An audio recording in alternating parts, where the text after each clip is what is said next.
Life isn't fair. And Alexa thinks I'm talking to her. Hold on a second. All right. Life isn't fair. Nice start. So every successful person knows that life isn't fair. And every successful person knows that opportunities in life are partially because life isn't fair, because we all have different constellations of natural talents and temperament and values and interests.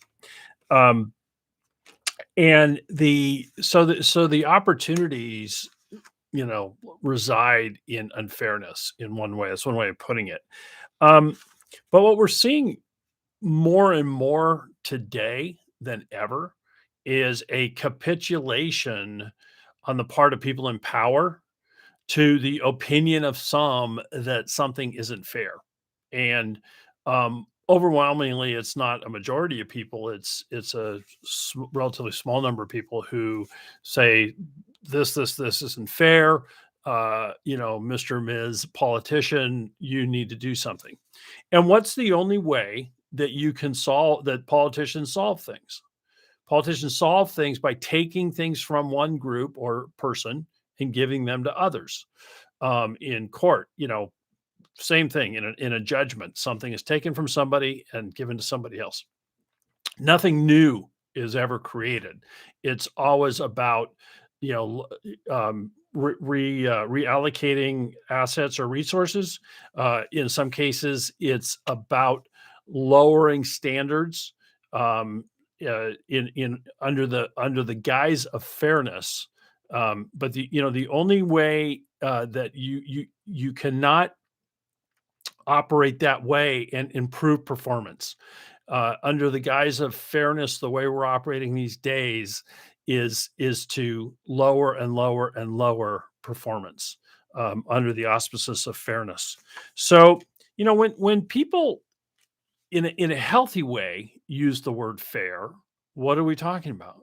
Well, we're talking about operating, with impartiality, with honesty, with a lack of prejudice. Um, you know, um, the ideal that others, especially those in power, are working with a lack of self-interest. And this is again where we need to look at we almost always, whether it's in work, whether it's in court, it's politics, we're almost always turning to a third party to adjudicate what fairness means. And if we're relying on that, we're actually asking human beings to not act like human beings because there's always self-interest involved, especially in politics. In the political arena, what's the only thing that a politician actually really cares about? Getting reelected. That's the only thing. And I don't care what party you are. If you think your party's better than the other, I'm not going to call you any names, but take a hard look at that one. The only thing driving politics is um, is driving politicians is a self-interest in reelection, in reaching the next higher office, in their own, whatever their own self-interest is. So, as soon as we expect a third party to fairly adjudicate fairness, we're up against it. We're putting ourselves at a disadvantage. And yeah, I was fortunate, like when I first got into business, it was actually my second career, but it was commercial real estate broker. And I was very fortunate to work for a very, I worked for a very large company, and I trained under a very smart guy. And one of the first things he explained to me was, you need to learn to negotiate for yourself, because as soon as you look to a manager to resolve something, it's not going to be fair. It might work out to your favor, might work out to the other guy's favor, but it's never going to be fair. Somebody's going to be annoyed. And so that ability to negotiate for yourself up front is really the long-term solution for all of this. Um, the Sorry, I was going to take a quick peek at my notes here. Because I think I talked about this bit, but he was the one who taught me actually that, that manager doesn't pay in any penalty for how he decides. He's going to get the same salary, whether you get half of that deal or whether you get 20% of that deal. So there's no incentive for the fairness. All right. So what are 5 things, and this is just a quick thing on this isn't a seminar on negotiating, but what I want in the aim of this particular talk, if you feel unfairness, if you feel like you're not dealing with unfairness, the solution doesn't reside in going to third parties to adjudicate. I mean, it might be in some instances, but overwhelmingly, the solution is to learn to negotiate better for yourself, to negotiate up front. So again, coming from a commercial real estate background, it we negotiate for a commission up front. We negotiate. There's 2 negotiations in every for real estate brokers: a negotiation over a listing agreement, and then there's the negotiation in order to sell a property. And this is true in every aspect of life. It's your ability to negotiate up front for the terms that you're seeking that will make things fair or not fair. And overwhelmingly, when people say this wasn't fair, it's because of a failure to negotiate for one's satisfaction up front. And so number 1, when you're negotiating, know your strengths and weaknesses. Both in terms of like if this is a personal negotiation, it's an employment negotiation, know what your strengths are, know what you bring to the table. Make it clear to yourself what it is that you're good at and what you're, not necessarily strong at. But that self-knowledge gives you fortification to stand up for yourself. And the second point is that people underestimate the power of the word no. And so much of your power, especially if you're feeling powerless, your ability to say no can be the game changer. And I'll give you a really, again, it's dated, but it's so observable and it was so powerful. Rosa Parks made an enormous impact on American civil liberties by by saying, no, I'm not going to sit in the back of the bus. That was standing up for herself. That was an assertion that here's what I no longer am going to do. And then when you see whether it's in the world diplomatic scene, whether it's selling a piece of real estate, whatever it is, the ability to say no is one that you need to build up for yourself in order to have powerful outcomes, favorable outcomes.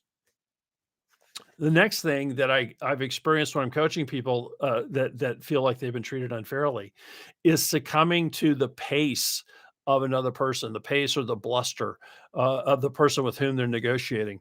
And overwhelmingly too, it's a slower paced person dealing with a faster paced person, and the slower paced person feels bullied.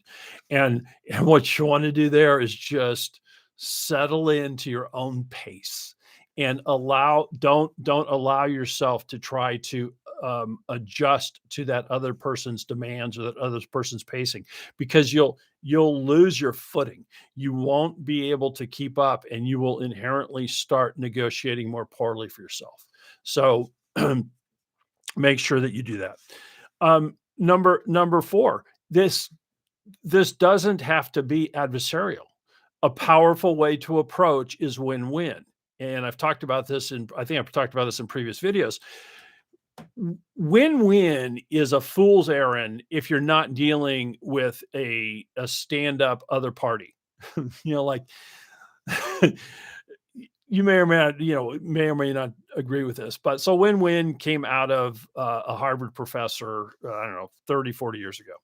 And what you can see where win-win doesn't work is when these highly educated diplomats go and try to negotiate with these awful dictatorial regimes around the world, and they're shocked that win-win didn't work. It doesn't work. It doesn't work when you're trying to, in your own life, if you're trying to deal with a sociopath or a tyrant. It doesn't work. So it's not a universal. But when you're dealing with mutually respectful parties,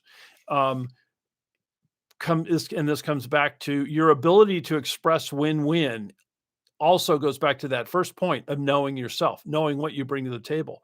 But in negotiating, it's important to reiterate that the other person, what you're bringing to the other table. Don't rely on the other person fully understanding what it is that you bring to the table.